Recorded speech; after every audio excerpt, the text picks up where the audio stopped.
Hey guys, welcome back to Jabstudiesmetfun for medicine part 6. In this part guys, we're going to talk about different type of headaches, Myasthenia Gravis, Parkinsonism, Alzheimer's, Lambert-Eaton and much more. Okay, so let's start with let's continue with our neurology. First thing which we're going to talk about is headache guys. First question which they're going to ask is what is the most common type of headache? The most common type of headache is going to be your tension headache. It is going to be a band-like sensation over here, and it is mostly associated, maybe it can be due to stress, maybe it can be because of dehydration and many other conditions. But remember, if they give you an image like this and they have a band-like presentation, it is going to be a tension type headache. The next thing which you have to remember is migraine. Remember we talked about migraine. How do you remember? Pound, which is it's going to be pulsatile. Onset is going to be from 4 hours to 72 hours, average 24 hours. Nausea and will be there, and disabling type features will be there. You'll not be able to function in your office and stuff like that. Okay, now over here we have already talked about migraine earlier, so then over here we're going to talk about the drugs. Remember guys, the drug of choice in case of migraines is going to be triptans. Okay, example sumatriptan, stuff like that. Okay, remember it is a drug of choice. If they'll ask you what is the fastest, it is going to be raziatriptan, and remember R for race and R for raziatriptan. Okay, so you have to be fast in the race. Sumatriptan guys can be given subcutaneously, nasal spray, or even in oral. Now a very important question over here comes is what is the prophylaxis to prevent episodes of migraine? What are you going to do? You're going to give drugs like propranolol and gabapentin. Now what they're going to ask you in the question is which of the following drugs is used as prophylaxis of migraine and after that they will add also one word that is going to be except. Three options will be there. Along with that, sumatriptan also will be there. You have to mark sumatriptan because sumatriptan sumatriptan is not used in case of prophylaxis. It is the drug of choice in case of migraine. Remember, there is a difference between drug of choice and prophylaxis. Okay. Next condition guys is going to be cluster headache. Now cluster headache is something which is usually seen in males. It has a repetitive pattern. It will be a retroorbital pain. Patient usually comes to you with maybe sticking some sharp object into the eye, and he'll be having relief to that. Patient will be in so much in severe pain. For example, if he got that pain yesterday at 5 p.m, it's going to repeat during at the same time. Okay, so see, it's going to be a retroorbital pain. The patient is going to be restless, pacing. There will be multiple attacks and one attack at the same time.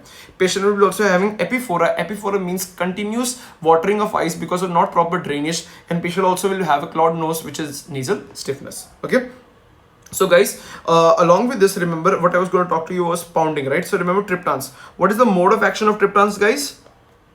You have to answer it in the comments below. Again, if you do not know, search it because they have asked this multiple times. Make sure you comment below, and so that you'll tend to remember that for a longer time. Okay, so triptans, and the fastest one is going to be raziatriptan. Sumatriptan given through like subcutaneous nasal spray or oral. Remember, for prophylaxis, sumatriptan is not given for prophylaxis. The drugs are propranolol, gabapentin, and amitriptyline, and much more other. Okay. Retroorbital pain, as I told you, it is more commonly seen in a male patient. Restless, pacing, multiple attacks will be there. What is the most common type of headache guys? The most common type of headache is your tension type of headache. The most common type of headache is going to be your tension type of headache. Okay. Next guys, let's talk about details. Now we talked about cluster headache. It is going to be a retroorbital pain, very severe, pacing, patient restless, same time. What is the management guys? The management is going to be high flow oxygen. Okay, you have to give high flow oxygen, and high flow oxygen which will be there at the rate of 12 to 15 liters per minute. 12 to 15 liters per minute. You are going to give injection, that is sumatriptan also. And for the prophylaxis of cluster headache, you are going to give drugs such as veramapil and lithium. Okay, so cluster headache also we have talked about retroorbital drugs which are given. First is going to be high flow oxygen, 12 to 15 liters. Sumatriptan will be given, and what for prophylaxis, you're going to give veramapil and lithium. If you have an image like this guys, this is typically seen in sinusitis. It can be seen in allergic sinusitis or also infection as well. So let us talk about something which is quite dear to us, which we got a lot of holidays. That is going to be your COVID-19. Sinusitis also is a feature over there. You know how a very important disease. Let's talk about that. You will have a question as a patient, maybe a 25-year-old COVID-19 patient who was on steroids. Okay, so already immunocompromised, came with the chief complaint of sinus tenderness. Patient had sinus tenderness and headache as well. You also found black necrotic tissues over there. So that is your, because of which organism? Rhinocerebral mucormycosis. Rhinocerebral mucormycosis guys, it is an aseptic hyphae. When you do an investigation, you find out that this fungus is an aseptic hyphae. For the investigations guys, you have to use MRI, paranasal sinus. There is no role of nasal swab or culture. The best, if they'll ask you, is going to be nasal endoscopy and biopsy of the site. And what you will find is, as I said, you'll find a broad aseptic hyphae. Drug of choice for rhinocerebral mucormycosis, liposomal amphotericin B, and whatever area is involved, you have to debride it. Okay, so remember guys, whenever they talk about black fungus, right now I told you in this COVID-19, it is the black tissue. It is not black fungus. Black fungus is completely a different organism. Black fungus is nothing but a dematiaceous fungus. Dematiaceous means basically color, okay? But over here, this is not black fungus. Mucormycosis, which is there, is not caused by black fungus. The necrosis, which is there, that gives you an appearance of black, okay? But if they'll ask you what is the cause, that is going to be rhinocerebral mucormycosis, okay? So guys, talking about a bit detail in COVID-19. So first you need to know the main management was nothing like there was no such drug. So you had to give symptomatic management. So oxygen was the mainstay. For such things, remember you have a normal mask in which just oxygen was there. This is also known as the Hudson mask. They can ask you this for as an investigation, like sorry, image-based question. So make sure you know this. All right. So guys, let's talk about some how do you define moderate cases, severe cases. Guys, moderate case of COVID-19 is when the SpO2 level is less than 93%. And whenever the respiratory rate is more than 24 per minute. Okay, so remember SpO2 less than 93% and respiratory rate more than 24%. This is considered as moderate case of COVID-19 and you have to admit this patient. What is the management? As I told you, the main important management is going to be oxygen, and that is going to be through a non-rebreather mask. Why are you using a non-rebreather mask, guys? Because the flow rate which you get is very high, that is around 12 to 15 liters per minute. Okay, 12 to 15 meters per minute gives you a reassurance that the fractional oxygen, the amount of oxygen reaching to the tissue is going to be around 60 to 80%, which is quite good. Okay. Next, guys, along with this, in case of moderate cases of COVID, you know it can be in hypercoagulable stage. That is why you can give drugs like heparin or low molecular weight heparin, which is enoxaheparin subcutaneous, so that it reduces the chances of clots. Steroids were given so to reduce the inflammation, patient be able to breathe comfortably. That the steroid was given was methylprednisolone. Now, only for emergency use, you were considering an antiviral which was remdesivir. The functionality of remdesivir was only considered effective up to 10 days. Okay, if you had given the drug within 10 days of presentation, then they saw that there was some benefits with respect to the drug. Okay, so this was your moderate case. Let's talk about something with respect to the severe case. Guys, severe case is when the SpO2 level is less than 90% and the respiratory rate is more than 30 per minute. Okay, so then again this is considered as a severe case. So for a severe case, guys, the O2 like mask which is going to be a tight fitting mask over here. Remember over there in case of moderate it was very good, it was a non-rebreather mask. Okay, even after when you give a non-invasive ventilation with the help of tight fitting mask, there is no improvement in oxygen, you will try with the helmet interface. And if helmet interface is also not working, you are going to go with a high flow nasal cannula. And high flow nasal cannula, the flow rate is going to be 60 liter per minute. Remember, non-rebreather was around 12 to 15. Over here this is 60 liter per minute. Again, you'll give steroids such as methylprednisolone. If ever you have any condition, like mostly COVID also had a very severe defect that was going to be acute respiratory distress syndrome, and for that again the management was again supplementary, that was oxygen. You had to do a tracheostomy and give an intermittent positive pressure ventilation. Okay, so this is a high flow nasal cannula over here. They can ask you as images. Next, guys, let's talk about the difference between Parkinsonism and Alzheimer's. Okay, so guys, in Parkinsonism, the main defect is you have decrease in dopamine, while in Alzheimer, the main defect is you have decrease in acetylcholine. A for Alzheimer, A for acetylcholine. Okay, what is the location of the Parkinsonism, like the where the defect is? It is in the substantia nigra, while as Alzheimer's disease, the defect is going to be in the nucleus of minor basalis. Okay, these are all PYQs. Okay, if they'll ask you what are the bodies which are found in Parkinson's, guys, that is going to be Leo bodies, and on pathology you find this is alpha synuclein. While if you'll talk about in case of Alzheimer's, you get Hirona bodies, and on pathology you find that there are tau proteins. Okay, so here's the difference. Remember, in both conditions there is a decrease of one. In Parkinsonism is going to be dopamine, while in case of Alzheimer's it is going to be acetylcholine. Location for Parkinsonism is going to be at your substantia nigra, while its location for Alzheimer's is going to be nucleus of minor basalis. Now let's start with Parkinsonism. First of all, the main thing, which is Parkinson's disease. It is basically a sporadic mutation. Okay, the second most common type of Parkinsonism is going to be secondary Parkinsonism, which basically means something induced this, due to which the patient is now suffering from Parkinsonism. Okay, the main cause is going to be drug induced. the main cause is going to be drug-induced drugs such as antipsychotics, which are examples haloperidol and carbamazepine. What these drugs do is, guys, they decrease the dopamine and increase the acetylcholine. So they decrease the dopamine and increase the acetylcholine. So for the drugs, what we can do is, we can, what increase acetylcholine is there. So to reduce the difference between two, we can give a drug which will reduce the acetylcholine. That's why we were going to give anticholinergic drugs such as Benexol and trihexaphenidil. Okay, so these are the anticholinergic drugs which are used for a patient who is suffering from drug-induced Parkinsonism. If they ask you guys, what is the earliest presentation of Parkinsonism, it is not the BTR which we remember, it is your non-motor symptoms such as constipation, or the patient has loss of smell. Okay, that is going to be the earliest presentation. That is going to be non-motor, that is going to be anosmia and constipation. Talking about like the clinical features, okay, you can remember TBR or BTR, whatever you feel comfortable. They are going to talk about the motor features. Now in motor features, you will see first is going to be trembling. Tremors are the earliest manifestation with respect to the motor features. In what you find, what type of tremors? There are pill rolling tremors, asymmetric, and they are low frequency. Remember what type of frequency it's going to be there in the movement is going to be 4 to 6 hertz. Whenever a patient is anxious, these tremors increase, and whenever a patient is having good sound sleep, there will be either low tremors or there will be no tremors at all. Okay, another very important feature. Now we are done with T. Let's talk about B, that is bradykinesia. In bradykinesia, guys, you will have akinetic mutism. What is akinetic mutism? Whenever you are seeing a word for the first time in medicine, try to break it out and you'll understand.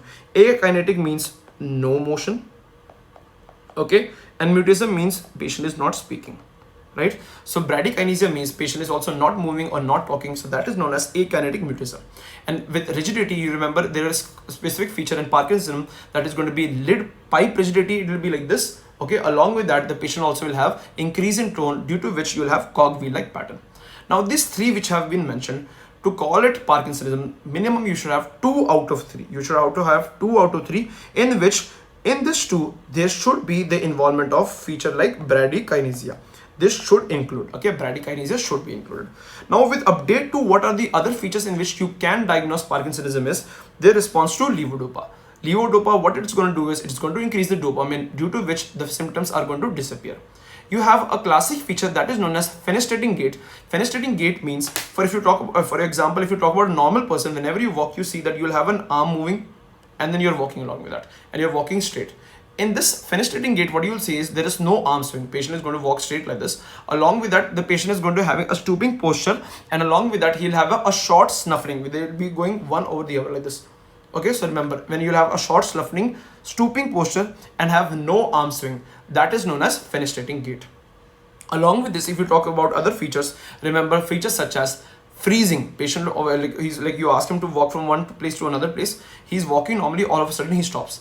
He's hesitant whether he has to take another step or not, and then there is posture instability, due to which if you'll ask him to turn around, he'll not be able to maintain his balance, and there are chances of fall. Other features in case of Parkinson's are, you'll have masked faces, which is hypomania. There will be no expressions. Patient will have a very short speech, and they'll have loss of memory. If you ask what is the investigation of choice in Parkinsonism, it is going to be PET dopa. It is going to be PET dopa. Okay. Let's talk about the drugs. Now, mostly the mainstay was you're going to use levodopa and carbidopa. Now, the problem with levodopa and carbidopa is because levodopa is a short-acting one, you are going to have a feature which is known as on and off phenomena. Now, what is the meaning of on and off phenomena? When example, you gave levodopa. Now, levodopa you gave, due to which the patient's symptoms were it went off. But all of a sudden, whenever the features of levodopa, whenever the dose and the amount which in the body was reduced, in the brain was reduced, that time all of a sudden the features came back in. It's like a turning on the light and turning off the light. That is known as on and off phenomena. So if they ask you which Parkinson drug exhibits on and off phenomena, that is going to be levodopa. To avoid such things, we are combining it with carbidopa. Now, guys, levodopa, it has dopamine. Obviously, this dopamine goes and attracts at the chemotaxic zone. Chemotaxic zone is responsible for vomiting. Along with this, dopamine causes vasodilation, due to which you will also have orthostatic hypotension. Now, these are the side effects. The severe side effects, why this is not preferred, is side effects such as gambling and hypersexuality, tharak, that is increased in these people, okay, because of levodopa and carbidopa combination, okay. Along with this, the other drugs which are used are COMT inhibitors. COMT stands for catechol O methyl transferase. What the two drugs you have to remember in this is that there is going to be entacapone. All the COMTs, the COO will be there. Over here also you will have C and O will be there. Okay, so entacapone and tolacapone. The preferred one amongst the COMT inhibitors are entacapone, because tolacapone, guys, has increased risk of hepatotoxicity. Okay, it has increased risk of hepatotoxicity. Talking about MAO-B inhibitors, not MAO-A, MAO-B inhibitors. You'll remember there is drugs like selegiline and cephinamide, in which we prefer cephinamide more. Okay. Now, an important one which is nowadays used and preferred also is going to be D2 receptors. You have two type of D2 receptor drugs. One is going to be ergot ones, and then which are non-ergot derivatives. Ergot derivatives such as bromocriptine and cabergoline. And remember, bromocriptine shows a phenomena which is known as Raynaud's phenomena. Other non-ergot ones are pramipexolone and properilonin. Okay, these are the two classes which will be there, which comes under D2 receptors. A very important D2 receptor is rotigotine. Why this is important, guys? Because it comes in the form of transdermal patch. So when do you use this? They'll ask you, when is rotigotine used in case of Parkinsonism? If a patient of a Parkinsonism is going to undergo a surgery and he might not take the oral route, so that is why you prefer rotigotine. Okay, drugs like amantadine is also used, and this drug can also be used in treatment of H3N1, which is influenza type A. So if you're talking about H3N1, let's bring the integration. What are the types of H and N types? If you have H1N1, guys, H1N1 is swine flu. While if you talk about H5N1, that is going to be bird flu. Okay, both of these infections can be treated with a drug which is your oseltamivir. Okay, now guys, if you gave levodopa, carbidopa, and along with that if you give COMTs or MAO-B inhibitors or amantadine, like this, even the drugs are not effective for the treating the symptoms. Severe side effects of all the above drugs also will be there. Then what are you going to do is, then the next management is going to be deep brain stimulation. So even after all these drugs, or if you're scared of the side effects, then the next management of which we are going to do is going to be deep brain stimulation. In deep brain stimulation, guys, we are going to have electrodes and impulse electrodes which are going to generate impulse. And the next question they're asking is, in deep brain stimulator, where are the electrodes placed? The electrodes are placed in the subthalamic nucleus. They are placed in the subthalamic nucleus. So guys, this is all about Parkinsonism. You need to know this, and all the things which I have mentioned over here, all are PYQs. Okay. Next, guys, let's talk about Huntington disease. Okay, so Huntington disease, guys, the main defect is, now see, in Parkinson, dopamine was low. Over here, Hunter is there. So you remember how I remember this is, first I'll tell you what, look, a Hunter is a dominant guy. Okay, a Hunter is a dominant guy. So whatever he has is going to be more. So D for dominant, D for dopamine also. And what I said, dopamine is going to be more. Okay, so he's a dominant guy. So you see there are already two D's, and if you talk about the letters, okay, A, B, C, D, at what number does it come? It comes at 1, 2, 3, 4. So D comes at number 4. So the chromosome also which is involved, that is going to be chromosome number 4. Okay, and what does a hunter do? Hunter takes the animals and put it in the cage. So remember, hunter takes the animals and put it in the cage. So if they'll ask you guys, what is the trinucleotide repeat? What is the trinucleotide repeat? That is going to be CAG. Okay. So remember, guys, with those mnemonics which I just said, Huntington disease, dopamine is going to be more, GABA is going to reduce. Example, it is going to be dominant. Hunters are dominant, so it is an autosomal dominant condition. 1, 2, 3, 4. So it is going to be in chromosome number 4. Okay. You will have something which is known as anticipation type phenomena. What is this is, for example, if one person is there who is suffering, a father is suffering from Huntington disease, the child, the boy is going to have a much more severe type condition that is going to be increased. The symptoms are going to be more aggressive in the next generation. Okay. Next, guys, we're going to talk about the features. You will have patient will be having dementia. Now, guys, dementia can be of two types, which is one is short term and long term. If they ask you the short term, why is there a short term memory loss? Because there might be a defect in the hippocampus. While if you talk about long term memory loss, the defect might be in the neocortex. Okay. So you will have dementia in case of Huntington disease. It can be short term or long term. You'll have chorea. What is chorea, guys? It is going to be a fast involuntary jerky movements of what? Of the hands. Fast involuntary jerky movements of the heart. you will have rigidity, you will have bradykinesia only. So if you see, out of the BTR which was seen in Parkinsonism, you are having rigidity and bradykinesia, but you are not having any pin rolling tremors. So that is how you can rule it out. And very important thing is, you're going to have a family history because it is an autosomal dominant condition. If you see the MRI of the brain, you have a specific feature that is known as boxcar ventricle will be there, and this boxcar ventricle which will be there, okay, you will see basically the lateral horns are more blunt. Okay, you will also have caudate atrophy, and if they'll ask you what is the drug of choice, we are going to reduce the dopamine, and that was going to be done with the help of tetrabenazine. We're going to reduce the dopamine, that is also going to be done with the help of tetrabenazine. Okay, next guys, let's talk about drugs. Let's talk about Alzheimer's disease. Now we're done with Parkinsonism, we're done with Huntington disease. Let's talk about Alzheimer's. Now in Alzheimer's disease, guys, first of all, we'll talk about what type of amylopathy it is. It is going to be a beta amyloidopathy. It is going to be an A beta amyloidopathy, and there are some chromosomes which are linked to the genes associated to Alzheimer's. There is a presenilin 2 gene which is found in the chromosome number 1. Okay, there is a presenilin 1 gene which is found in the chromosome number 14, and there is chromosome number 19 which has an APP gene, which is amyloid precursor gene, which is also known as the apolipo-E. Okay, it is also known as apolipo-E. Remember what? Chromosome number 19. So remember 19 apolipo-E, which is going to be amyloid precursor protein. Now they have also found out there are some genes which are associated with chromosome number 21. That is why, guys, in patients of Down syndrome, you have a premature onset of Alzheimer's. That is why it is known as presenile dementia. That is why it is known as presenile dementia.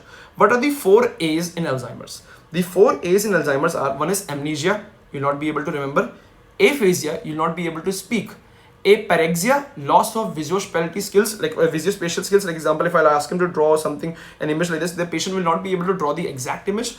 And agnosia is, if I ask you to see this pen and I'll tell you, see, I'm not telling you this is a pen, and I'll ask you what is this, you know what it is, but you're not able to speak it out. So that is agnosia. And the screening test for Alzheimer's is going to be your MMSE, which is mini mental status examination. What is the value which less than what you consider as dementia? The value of less than 24 is considered as dementia. Any value between 21 to 24 is considered as mild. In the scoring, 10 to 20 is going to be moderate, while if you will see less than 10 is going to be severe. Okay. If they'll ask you what is the investigation of choice, the investigation of choice is going to be a myeloid PET scan, which is preferred more than a functional MRI. Okay, drug of choice is going to be donepezil and memantine. Okay, we'll talk about more of the drugs associated with Alzheimer's in pharmacology. So this is something which you have to remember about Alzheimer's. Next you have to remember is myasthenia gravis. Now guys, myasthenia gravis is an autoimmune disorder. Okay, it is an autoimmune disorder, and it is a postsynaptic junction disorder. If you will see, this is going to be a nerve ka presynapse, this will be the cleft, and this is going to be the postsynapse.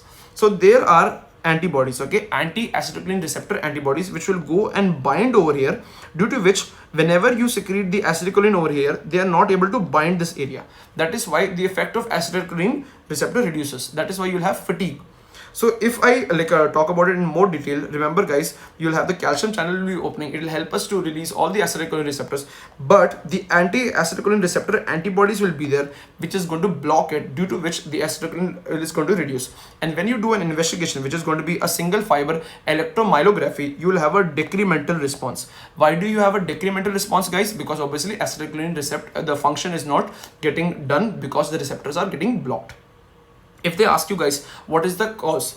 As I said you, it is autoimmune, and they have found about 65% of cases have been associated with thymic hyperplasia, whereas 10% of the cases have been associated with thioma.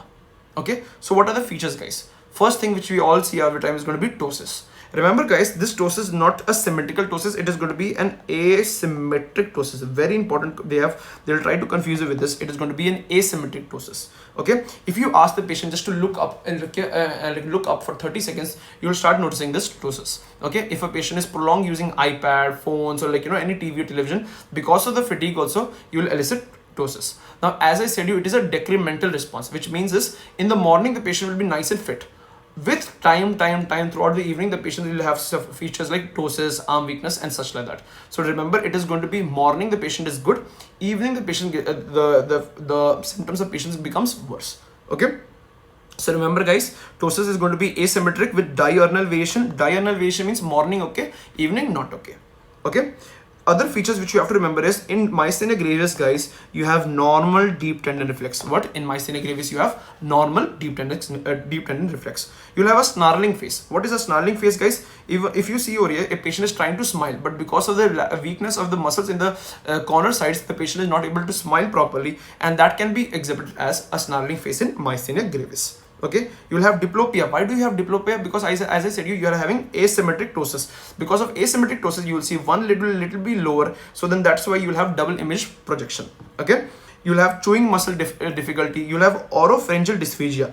Now, usually whenever you talk about oropharyngeal dysphagia, there is some defect associated with the esophagus. But in this case, because of the weakness of the tongue muscle, you're going to have oropharyngeal dysphagia. You will have shoulder girdle weakness, due to which whenever you're trying to comb, that time also the patient will complain of problems. Now, myasthenia gravis can be controlled, but you have something which is known as myasthenia crisis, which is a severe form seen in pregnancy. So in this condition, what happens is patient can have diaphragmatic paralysis. So if the diaphragm is paralyzed, what are you going to do? You're going to do an endotracheal intubation, and you'll have positive pressure ventilation, along with which the drug of choice is going to be intravenous immunoglobulins. There is something which is known as a neonatal transient myasthenia gravis. So as I said you that there are like the antibodies, these antibodies when the mother is pregnant can transfer to the baby. Now because of which when it transfers to the baby, the baby also have same difficulty of weakness, and also they have difficulty of breathing also, due to which a patient will not have any proper ability to establish respiration. Patient can complain of the baby will have difficulty of taking breast milk, but because they'll have nasal regurgitation. So for both of these conditions, what are you going to do is you are going to give neostigmine drops. You're going to give neostigmine drops and assure the mother that after a couple 2 to 3 weeks, the patient is going to be all right, because this antibodies later on they resolve. Okay, so remember, as IgG passed from the mother to the child, it has the T half-life of 3 weeks. The main IgG which is getting passed is going to have a T half-life of 3 weeks, due to which after 3 weeks the patient will start improving and it will be like a normal child. Okay, what is the workup, guys? The most specific, if they ask you, the most specific test is going to be anti-acetylcholine receptor antibody. The main defect usko hi pakad lo, hai na? Investigation of choice is going to be a single fiber electromyography, in which what you will have a decremental response. Okay, when you see there is a test which is known as the tensilon test. In tensilon test, the drug which is used is edrophonium. This edrophonium, what it does is it prevents the breakdown of acetylcholine by inhibiting acetylcholine esterase. Whenever you do this, if you inhibit acetylcholine esterase, there will be increase in acetylcholine, thereby the function will also improve. Okay, so if you see one thing, you will see in myasthenia gravis, you will have, whenever you start with 2 milligram and you go up to 10 milligram, you will notice features like the ptosis decreases. Either it will be you will see whether the ptosis decreases if it is completely absent, or if the ptosis persists. If the ptosis persists, it is not a condition of myasthenia gravis. Okay, you also see that if you give ice pack basically what it does is it prevents the activity of acetylcholine esterase, due to which the level of acetylcholine isn't going to increase. You're going to do a CT chest to rule out any condition like thioma or thymic hyperplasia.